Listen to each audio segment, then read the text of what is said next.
Oi, pessoal! Hoje a gente vai mergulhar de cabeça num quebra-cabeça que, olha, mexe com muita gente. Por que, mesmo querendo ser feliz, a gente acaba repetindo certos comportamentos que só nos fazem mal?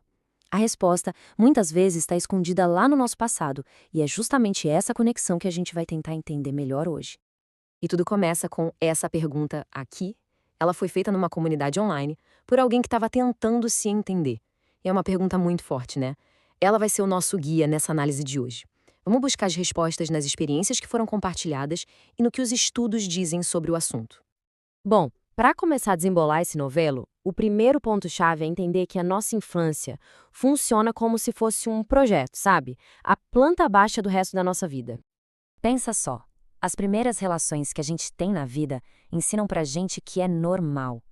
Se alguém cresce num ambiente de instabilidade, de muita crítica ou até de abuso, o cérebro pode infelizmente acabar registrando essa dinâmica como o padrão.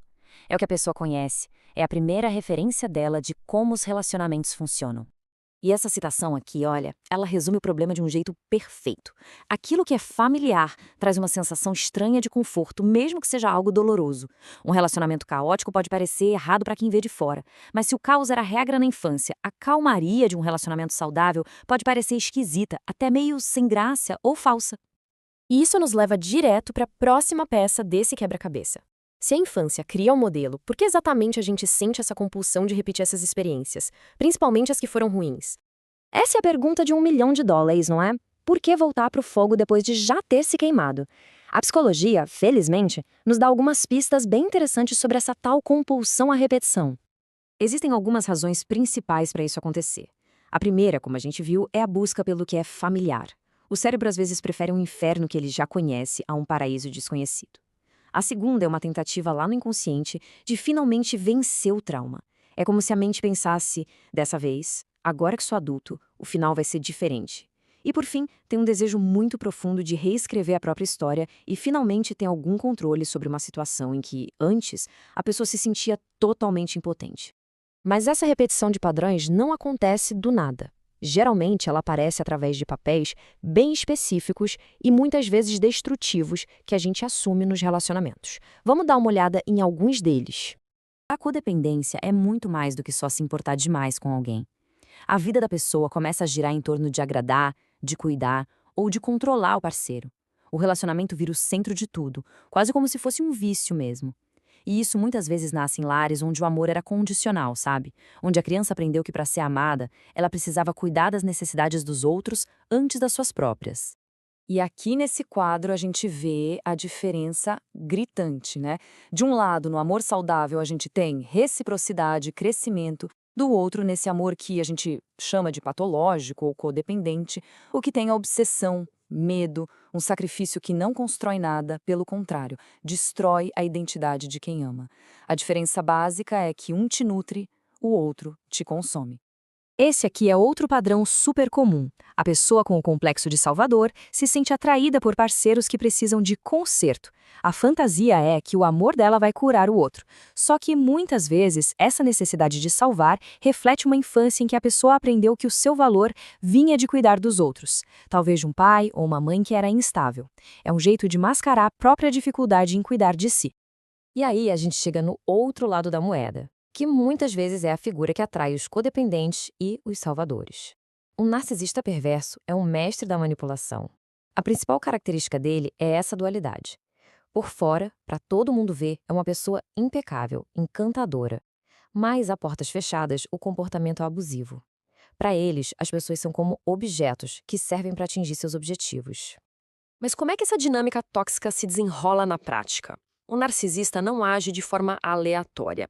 Existe um manual, um ciclo de abuso que é bem previsível que a gente vai analisar agora. E esse ciclo é simplesmente devastador. Ele começa como um conto de fadas, essa fase do love bombing, que faz a vítima achar que encontrou a alma gêmea. Mas assim que a confiança é conquistada, começa a fase de desvalorização, que vai minando sistematicamente a autoconfiança da pessoa. E aí, por fim, vem o descarte, que é súbito, brutal e deixa a vítima completamente confusa com a identidade em frangalhos. O resultado final de tudo isso é uma confusão mental gigantesca. O abuso psicológico é silencioso, é invisível. O objetivo dele não é deixar marcas no corpo, mas sim na mente. É fazer com que a vítima se sinta louca, que ela perca confiança no seu próprio julgamento. E para conseguir isso, existem algumas ferramentas bem conhecidas. O gaslighting, por exemplo, é essa tática de distorcer a realidade, falando coisas como "isso nunca aconteceu", "você está imaginando coisas", que fazem a vítima duvidar da própria sanidade. Já a projeção é quando o abusador acusa o outro dos seus próprios defeitos. Sabe, tipo, o traidor que acusa o parceiro de ser infiel. Essas táticas, todas juntas, servem para isolar e controlar a vítima. Bom, diante de um cenário tão pesado, a pergunta que fica é: tem saída? E a resposta é sim. O ciclo pode ser quebrado, mas isso exige coragem e, acima de tudo, consciência do que está acontecendo.